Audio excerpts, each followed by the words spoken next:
Hamas and Hezbollah are terrorist proxies of the same Iranian leaders who promised to destroy the State of Israel. But PLO Fatah, or the Palestinian Authority, the government of any future Palestinian state in Judea and Samaria, is different, according to the media, for it supposedly means to make peace with Israel. But is it different? Today the media never mentions it, and so very few people remember. But PLO Fatah armed and trained Ayatollah Khomeini's guerrillas, the same that fought the Iranian Islamist revolution and established the current regime in Iran.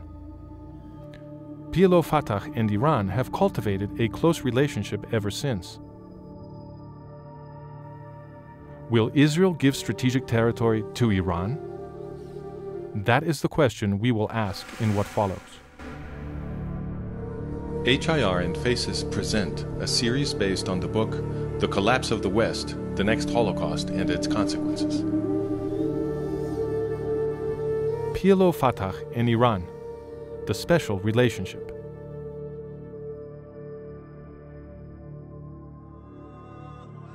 Ever since Ayatollah Khomeini led the Iranian Revolution and called for Israel to vanish from the page of time, Iranian leaders have openly called for the destruction of Israel.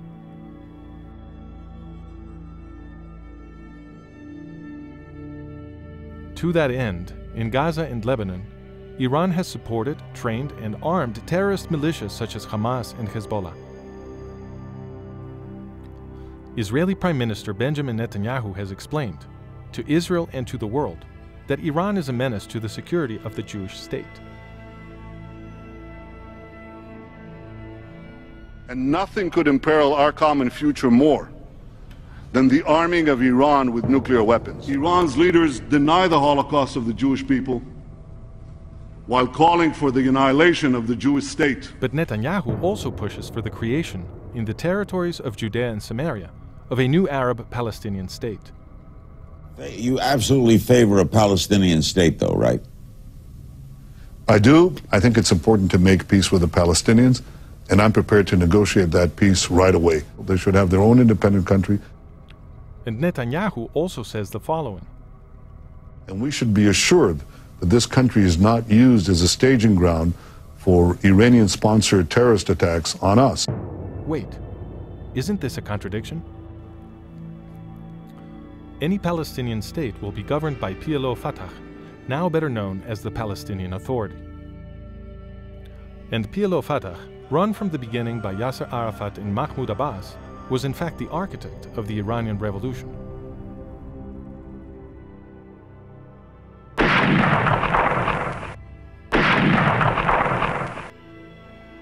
As reported at the time, Palestinian sources said that Mr. Arafat's group had sent arms to the revolutionary forces in the last 4 months and had trained Iranian guerrillas since the early 1970s.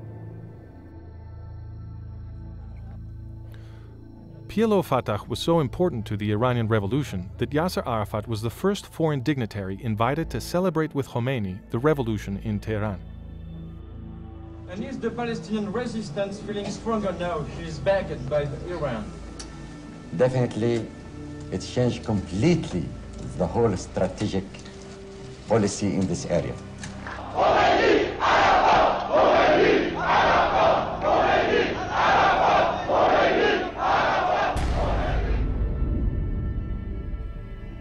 A grateful Khomeini gave PLO Fatah, for its offices, the former Israeli embassy in Tehran.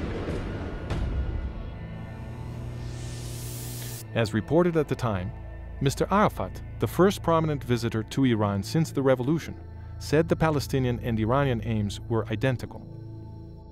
In fact, from Tehran, Arafat and Khomeini announced that together they would export the jihad to the entire world and destroy Israel.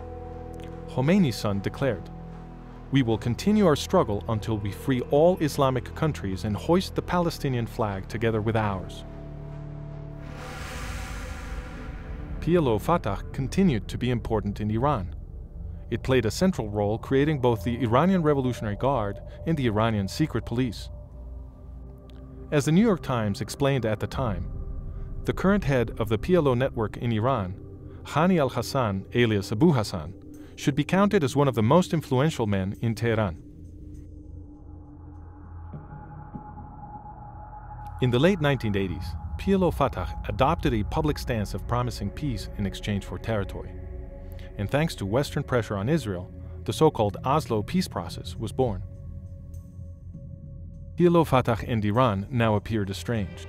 But was this for real? In 1996, the Palestinian daily Al-Quds reported that a top PLO Fatah leader had come back from Iran with a renewed relationship.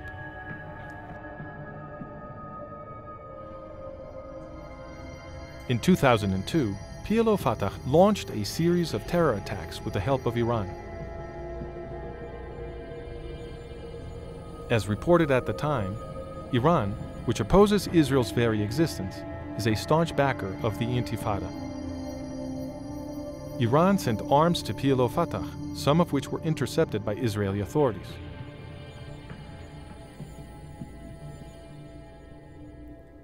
And Iran was heavily involved with the PLO Fatah terrorists.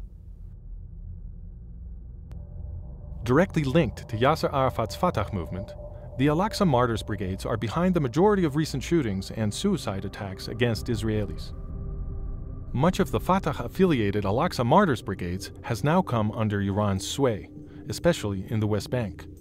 When Arafat died, Zakaria Zubeidi, the 29-year-old West Bank leader of the Al-Aqsa Martyrs Brigades, a violent group linked to Fatah, said he would back Mahmoud Abbas. So Mahmoud Abbas was Iran's candidate.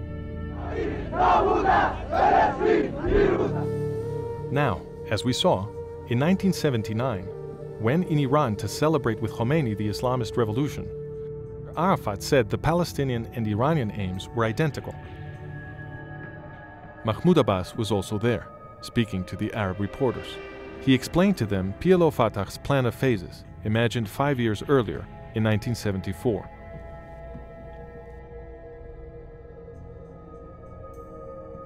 Promise peace. Get territory. Destroy Israel. As recalled in the Palestinian daily Al-Quds, Abu Mazen, Mahmoud Abbas, lectured at length on this issue in Tehran when he went to congratulate Khomeini for the triumph of the Iranian Revolution. All that is required from us is to bring the Israelis to the absolute conviction that we Arabs really want peace. This mission is not easy because the Israeli right knows the truth. What truth is that? Immediately after signing the Oslo Accords, Arafat explained on Jordanian television that Oslo was the implementation of the 1974 Palestine National Council's decision. Historian Kenneth Levin explains, this was a reference to the so-called Plan of Phases, according to which the Palestine Liberation Organization would acquire whatever territory it could by negotiations, then use that land as a base for pursuing its ultimate goal of Israel's annihilation. Years later, Faisal Husseini, the top PLO official in Jerusalem, compared the Oslo peace process to a Trojan horse. The Trojan horse strategy was employed by the ancient Greeks to enter the city of Troy with a promise of peace, and then exterminate the Trojan population. What does this mean for Israel? Hashemi Rafsanjani, father of Iran's nuclear program, explains, application of an atomic bomb would not leave anything in Israel, but the same thing would just produce damages in the Muslim world. The message is clear. The Palestinian state will be a suicide bomber. The entire Arab-Palestinian population will be sacrificed by the Iranian regime in order to murder the Israeli Jews. To conclude, Prime Minister Benjamin Netanyahu warns loudly of the Iranian danger, and indeed, Iran is a great danger. But then one is entitled to ask, why is Netanyahu so committed to giving strategic territory of the Jewish state to PLO Fatah, co-author of Ayatollah Khomeini's Iranian Revolution, and clearly an Iranian proxy? To see the documentation that supports the statements in this video, visit www.hirhome.com and consult the article PLO Fatah and Iran, the Special Relationship.